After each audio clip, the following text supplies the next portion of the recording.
Welcome to video for this time.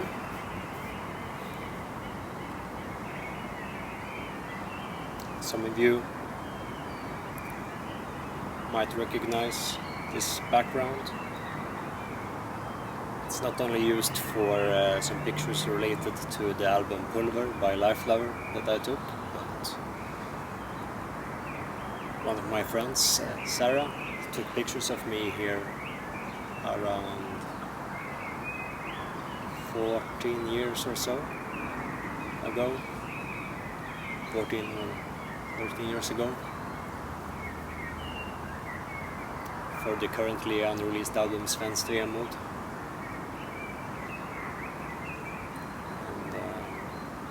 And they were used somewhere between the recordings of that and shortly after the release of Rakbadsvalsen, the Razor Waltz, where I'm more or less covered in blood and throwing some leaves around me. Some of you surely know what pictures I'm talking about, as some of you have even copied them. I don't mind. It's a nice scenery with good atmosphere.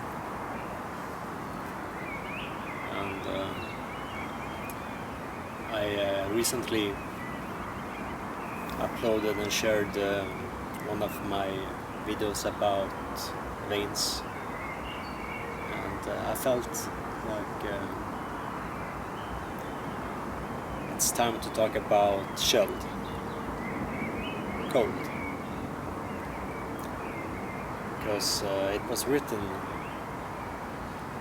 between the summer that Veins was recorded in until the following winter in January, about a half year later, when it was recorded up in Döviken outside of Östersund, around 900 kilometers north from where I'm standing now. And it's one of the milestones in my style of composing from back then, because that's when I made a more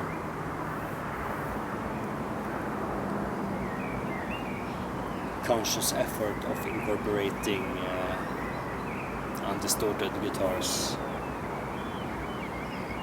with distorted guitars, and also starting to work more with reverb in different ways, because that was something that I simply didn't have any knowledge about, and that came from starting to work with my friend Jonas, who I started the band Lifelover with, and he was actually present with me and then outside during those recordings up in Döviken.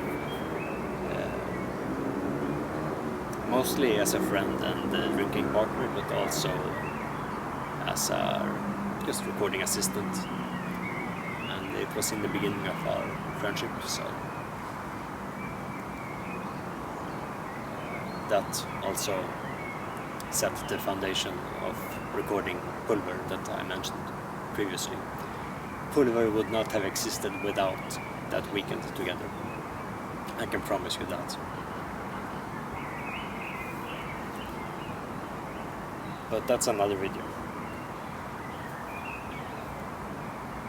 And to me, what makes that recording stand out from what I did at that time in my life and in that time of hypothermia is that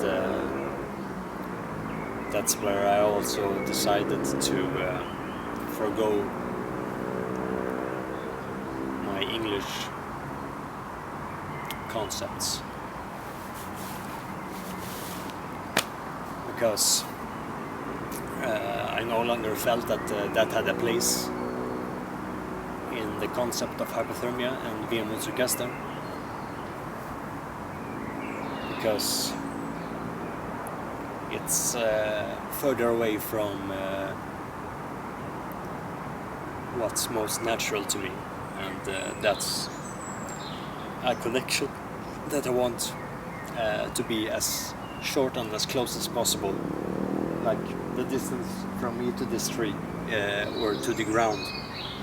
It should never be further than my own length, ideally. Even though I'm a border by myself, but I try to be as transparent as possible when I'm transmitting this signal from nature and the forest and all its wonderful beings. And that's what really started in the previous recordings for the split with Durthan on the song Ur almost född. But it really got started through the album Sköld. And it's two very long and monotonous pieces of songwriting that focuses on repetition, but not for the sake of repetition, but because it's something that most people stay away from. So of course I decided to do the opposite, because that's what I like to do.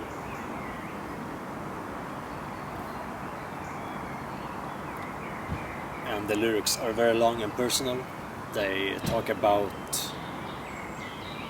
self-harm, self-contempt, discipline, self-mutilation, bloodletting, meditation.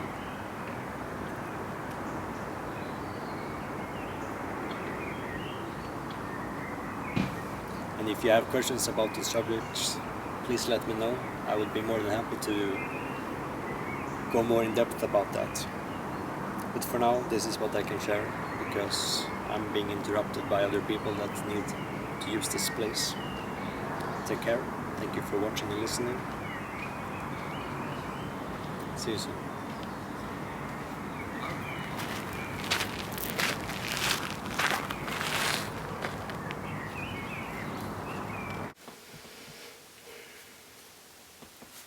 Hello, and welcome to the second part of the Sköld saga, which I had interruption in a few days ago,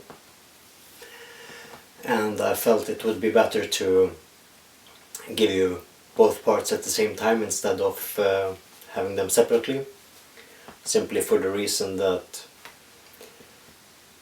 it's a part 1 and 2, just like the album, which has 2 songs composed between the era of Veins and about 7 months later, when I was recording Sköld and Rakbladsvalsen.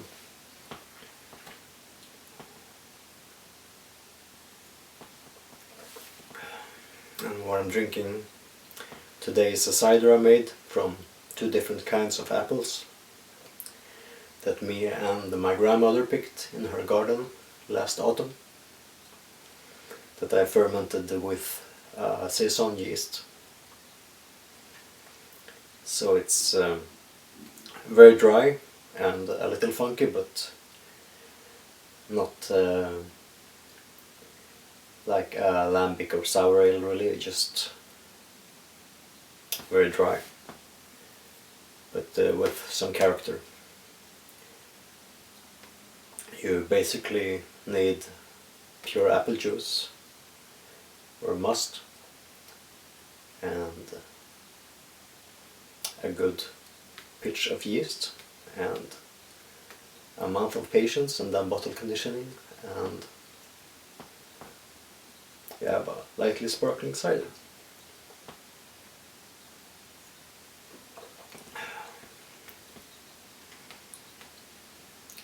Particularly refreshing at this time of the year. It's starting to be around 30 degrees Celsius here in Sweden, sometimes more, sometimes less.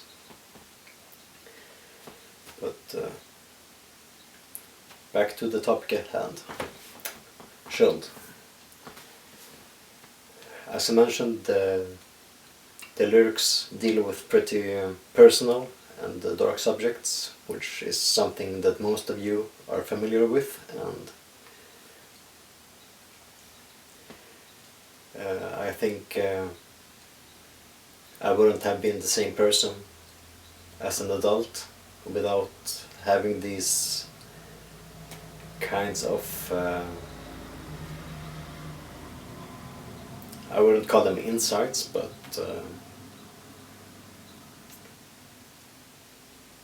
these discoveries in my youth. Because it's important to not only question the world and those around you, but to especially question yourself, and to not be afraid of breaking down and building yourself up over and over. And you will surely tell yourself that, this is the last time. I can tell you it never is.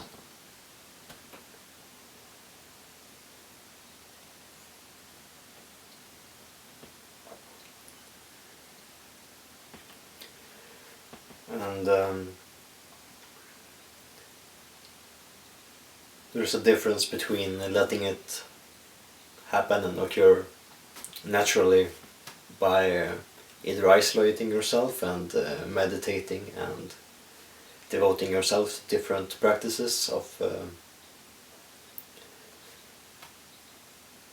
just exploring what goes on within and beyond you, but also to challenge yourself by having discussions with friends or strangers, both from your own culture and others, which includes traveling beyond your own city or your own country. And that's something that I was dealing a bit with at that time. I hadn't started performing live yet with Hypothermia, but so I wasn't traveling a lot outside of Sweden at that moment. But I had about 1.5 or 2 years previous to that made the decision to move away from the town where I grew up, which means pretty much losing the majority of the people that I thought were my friends, that were close to me. I only speak to about 2 or 3 of them frequently to this day, or frequently is the wrong word to say, because I maybe speak to them on a less than yearly basis. But compared to the other people that I haven't talked to in a decade, a yearly basis is an improvement, I would say. But what I needed to discover at that time of my life was who was with me as a friend for all the reasons, and some who only had shallow reasons, like if I'm organizing a cool party or something, or those that actually want to see me when there isn't a party.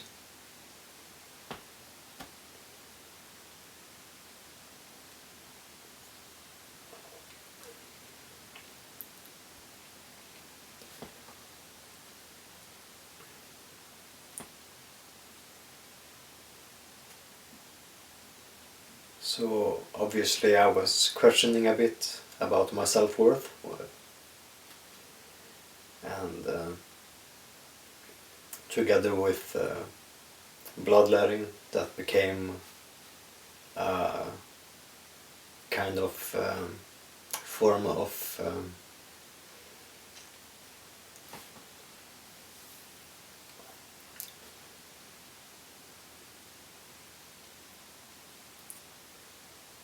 I used using cutting as a form of discipline, and whenever I made mistakes I would see that as a reason to hurt myself. and that's not sustainable, but it was working for me back then. So every scar has significance to me. It has connections to lessons I learned about myself and life and other people, both good and bad. And I'm not ashamed to show myself as I am to the world. I'm not hiding my wound scars if I'm at work or if I'm in cities around people. And I understand those that think they should. But whenever you're able to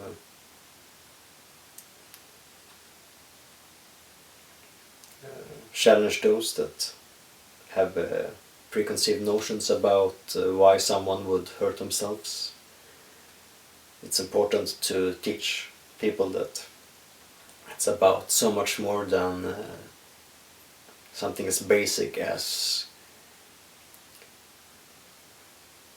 opening up something that's nothing more than the surface. You shouldn't be judged on your looks, because even if you don't have scars on your outside, I can guarantee you that everyone has scars on the inside. The only difference is that people can see yours from a distance.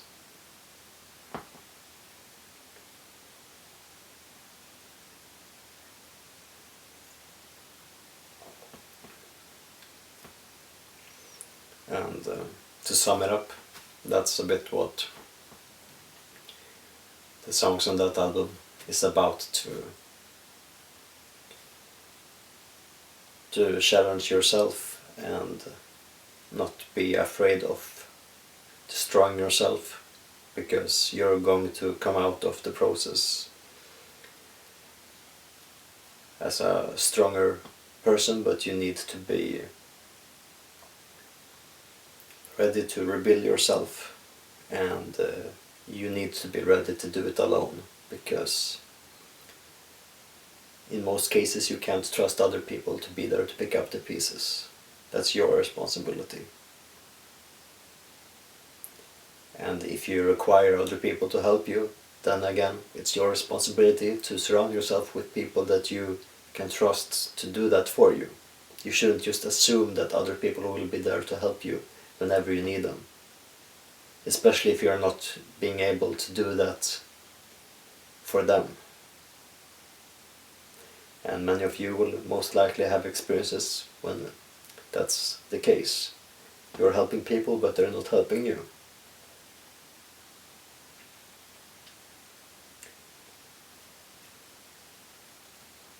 And of course, you'll need to decide for yourself if that's how you want to live your life, because it can be rewarding if that's what you're into.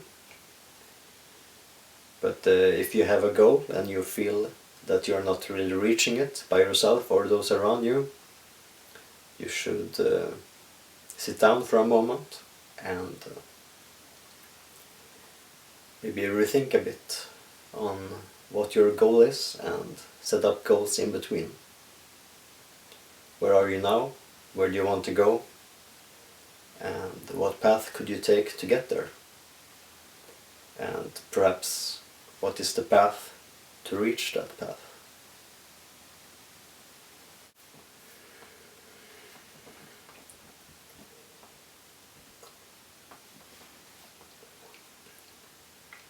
And that's what leads to the follow-up album Rakplatsvalsen, The Razor Waltz. So, once again, thank you all for watching, thank you for subscribing, and if you want to support me further,